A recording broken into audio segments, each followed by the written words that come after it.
Hello everyone, welcome to my channel Study with Nupur. So today I am going to teach you the topic Origin of Life. It is a subtopic from the chapter Evolution. Okay, so today we'll be discussing the 5 theories given in support of origin of life, and these are the 5 theories.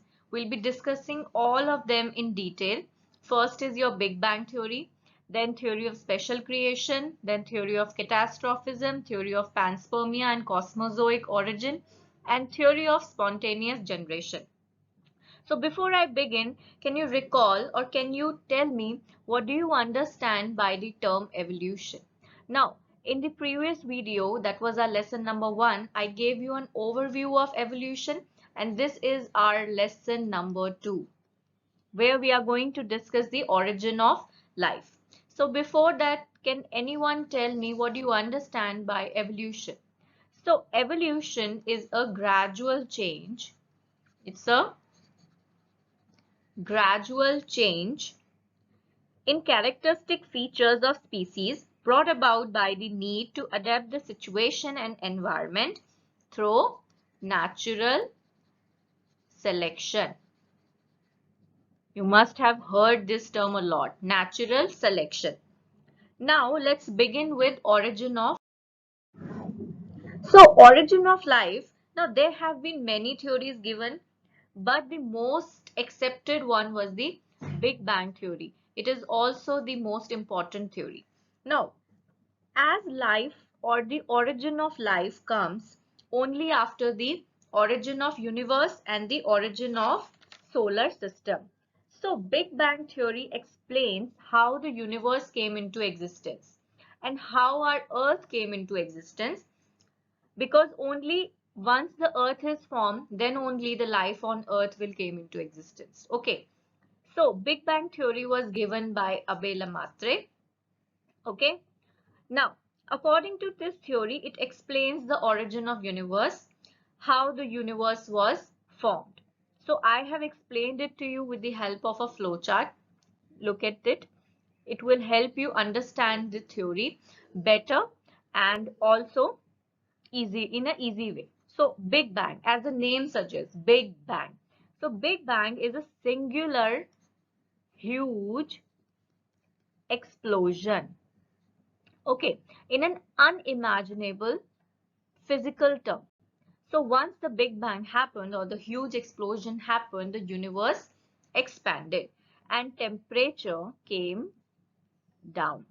Hydrogen and helium were formed later.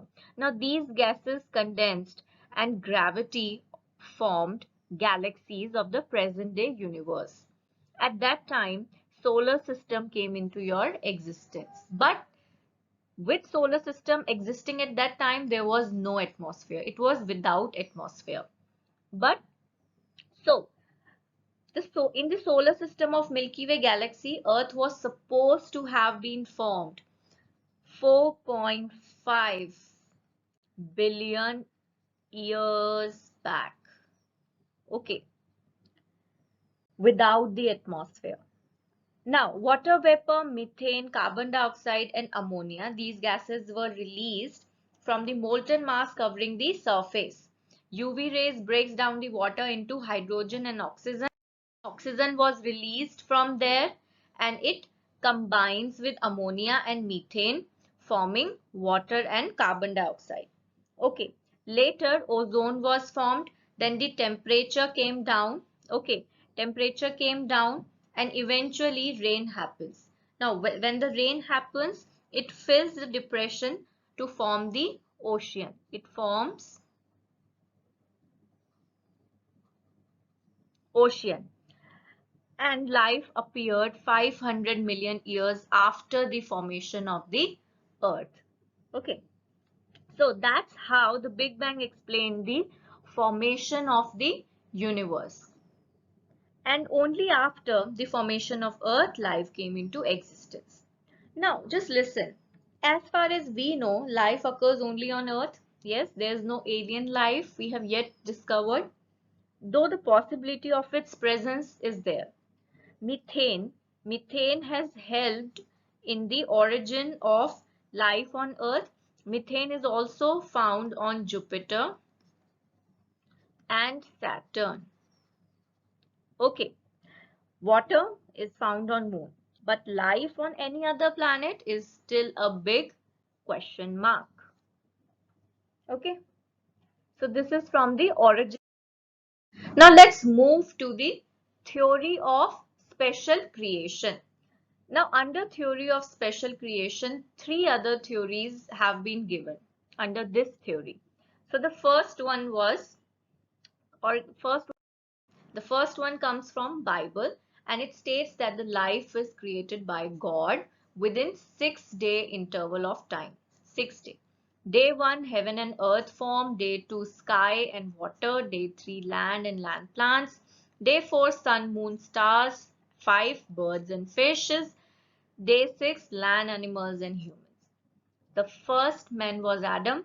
It was created from clay. And the first woman was Eve, which developed from the 12th rib of Adam. The second theory was for Hindu mythology.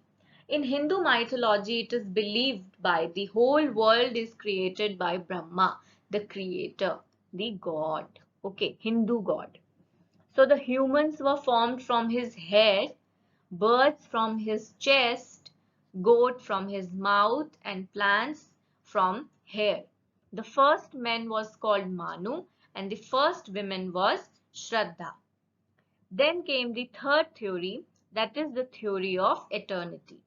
Theory of eternity, here the different living beings, planets, plants, not planets, plants, stars, etc., they existed as such from the beginning. So eternal, they're eternal. They are already existing and would begin or will continue to exist. So this is the theory of eternity. Now, after that, theory of catastrophism. Now, the theory of catastrophism was given by a French paleontologist, Cuvier, in 1826. He believed that at the end of each age or era, there a catastrophe, a disaster comes and all the living beings are killed.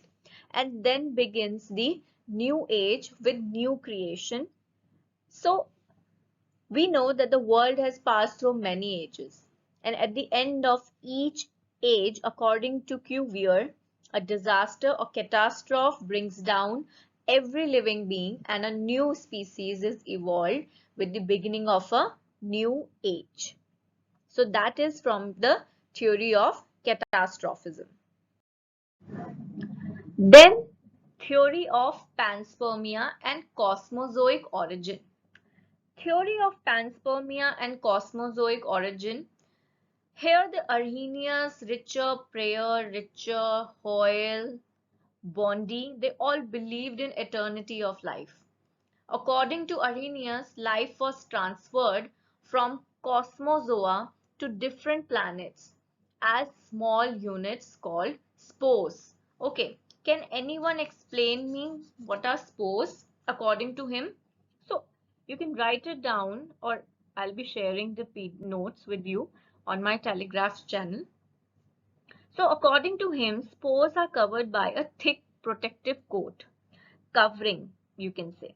So when spores got favorable condition and temperature, these spore coat was dissolved. So suppose this is the spore and this is a spore coat. Okay. So when it got favorable temperature and all the favorable condition, this coat was dissolved and it gave rise to the living organism inside it. So it was said that this is the living organism. And when the coat dissolved, the living organism or the life came into existence. But the theory was a complete no-no. Why? Because it could not explain how life originated in these spores and how the life in the spores remains impenetrable by your UV and gamma rays. Okay, so the theory was discarded.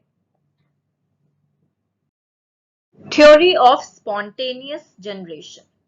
Now, theory of spontaneous generation, it was given, or you can say it is also referred to as abiogenesis. Now, can anyone explain what is abiogenesis?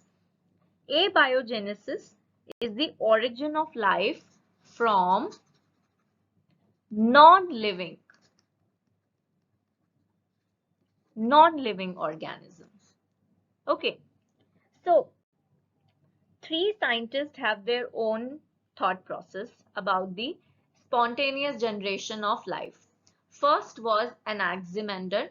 He stated that the life arises from the very warm sun. Sun created the life.